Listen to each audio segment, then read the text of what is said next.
welcome back to my channel. Hope you're all doing well out there. And today we're going to continue along our Final Destination journey leading up to Final Destination Bloodlines in the middle of May. But before we get into this one, do me a favor, like, comment, and subscribe. Join me here. I greatly would appreciate that. And also, as always, I have to make a shameless plug because I'm obligated for my TeePublic page. I'll leave a link for that in the description box below. And today we're on to Final Destination 2. Now, this came out 3 years after the success of the original Final Destination. This one dropped January 31st of 2003. It's rated R. It's an hour and 30 minutes long, so shorter than the original. Had a budget of $26 million, which is around the same as the first one, a little bit more, but not much.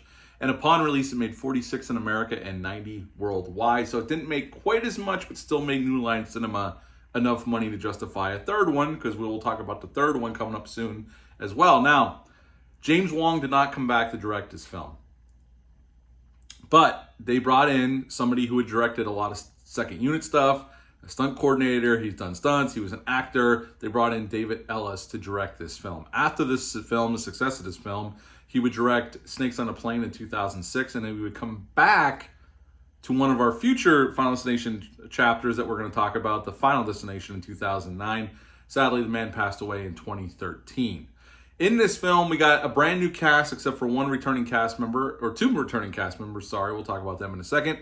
AJ Cook is in this film as Kimberly. She is our main lead here, but Ali Lauder is back as Clear Rivers as well, returning from the first film.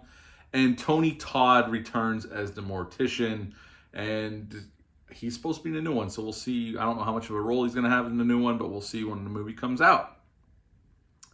This one picks up with Kimberly going on spring break at Daytona Beach. She is about to leave her house. Her father wishes her well, and she takes off on the road. And she gets to the interstate, and there's a lot. We're kind of introduced quickly to quick shots of people in random cars, characters that will be with us throughout the rest of the film, or sort of. You know, we know this is a Final Destination movie at this point. They set up what the Final Destination is, and we know a lot of these folks aren't going to make it to the end of the film. And we see this horrific car accident that's wonderfully staged and wonderfully pulled off, mostly for real. There was some CGI implemented, but mostly for real. And David Ellis was a stunt coordinator and a second unit director, so he knew how. I guess he was the obvious choice for this film because he was used to doing stuff like this. Very bloody, very cool car accident, major pileup. She wakes up while she's on the on-ramp to get on, and she decides to block it so nobody else she starts freaking out. And this is when we're introduced to Thomas. He is a police officer for the state police, and he's asking her what's going on, and she's telling him that there's going to be a huge accident. And as she's saying this, the log truck that was in her dream goes by, or in her premonition goes by. And then right after that, the accident happens, although they're not involved, and she saved everybody that would have been involved behind her. And her friends still get killed. Thomas pulls her out of the way, and this other truck takes out her car with her three friends in it. And we are into Final Destination 2. And pretty much just like the first film, I mean, the plot, I mean, basically we get new characters throughout if you're not familiar with this franchise. And basically they're going through the same things we saw Alex go through and his friends in the first film. It's just they got to figure it out. And they tie it to the first film for sure. Each of these characters have come in contact with something to do with the first film, we find out. And pretty much it's them trying to figure out what's going on. They track down Clear. She had committed herself to a psychiatric hospital, and she's in this padded cell, and that's basically where she's been hiding since we find out that Alex was killed when a brick came off a building and smashed him in the face and killed him. So Devon Sawa is not in this film at all. Just Ali Lauder and Tony Todd returned, and pretty much we see Tony Todd, and he has a brief appearance trying to explain what's going on, and pretty much from there they're trying to figure out who's next and save everybody, and people get killed in very creative and gory ways. This movie is definitely gorier than the first film. They definitely up the ante here, which is what a sequel is supposed to do. And they take, you got the first one set up all the rules, and this one got to run because the first one learned to walk. So that's pretty much what this movie is. And at the end of the film, we have some people that survived. We get one last stinger. This kid gets blown up at a barbecue, at a grill that blows up, and his severed arm lands on his mother's plate, and that's the end of the film. So what do I like about this film? It's a tighter movie. It's a shorter movie, so it moves quick. This movie's 90 minutes, and it doesn't screw around.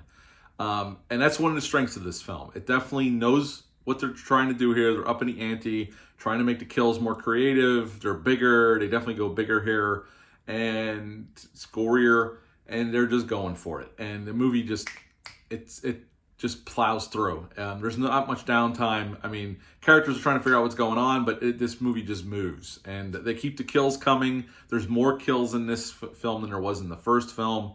And that's one of the strengths, just the pace. They definitely paced this one very well. Where the first one, rewatching it, I gave it an 8 out of 10, and I still like that movie a lot. But there is a lot of downtime because they're setting up so much about Death's design. And there's some of that here, but it's more truncated, and it's on to the next set piece. So they definitely knew where their bread and butter was. They knew what the fans wanted, and they definitely deliver it here. Is this better than the first one? Well, I'm going to rate it in a little bit. We'll see. It's not perfect. There's some things that don't quite add up here, and some of the dots connecting come to some people a little too easily. But overall, this is a very enjoyable film, and I remember seeing this in the theaters opening night when it came out back in 2003. And I've always enjoyed this one. I don't know if it's my favorite sequel. We'll see when I rank these bad boys, but you could do a lot worse. This is a fun sequel where they tighten up the pace, they up the gore content, they up the kills, and they go bigger. And I think they go bigger in a good way, a fun way. It's definitely a fun movie for sure. Not perfect, but fun. Now, the logs in the beginning of the film, they actually did test out real logs, seeing how they would react when they fall off something, see how they bounced. They couldn't get the bounce they needed to make the scene work, so they had to use CGI for the log going through the police officer's car and bouncing on the freeway. And even to this day, when me and my wife are driving on the interstate going somewhere, if a log truck's in front of us, we always think of Final Destination 2. You can't help but not think of it if you've seen this film. It's the first thing that pops in your head is, oh shit, am I about to meet Death's design? So yeah, it definitely left an impression on me to the point to this day where if I see a log truck, it's the first thing I think of is this film. The accident on the interstate in the beginning of the film was based on a real accident that took place in Georgia in 2002. That was a very severe accident. And the school bus at the beginning of the film where the kids are yelling, "Pile up." It's a sports team going off to play another school. That school is actually from Mount Abraham, the same school that the kids from the first movie were in. So that's another way they tied up. And they even see the mile marker 180, which is the flight number in the first film. So they do a lot of tying into the first film. And when you learn about the characters, you could they put in the story that all these characters had some connection to what happened with the first film. Like they were involved some way with that school, with those situations. And I thought that was pretty cool and pretty smart for them to do that. The sanatorium, nut house that Claire checked herself into is the same one that appeared in Halloween Resurrection. So, because they shot this up in Vancouver like they shot Halloween Resurrection. At the end of the day, this is a perfectly good sequel. They do everything a sequel should do. Not perfect, but it's a fun movie for sure. And I would give this one an 8 out of 10, right on par with the original Final Destination. 8 out of 10 for Final Destination 2. What are your thoughts on this sequel? Leave a comment down below. Let me know. Hit the thumbs up. Hit the subscribe button. Subscribe. That's all I have for this one. But until next time, bye.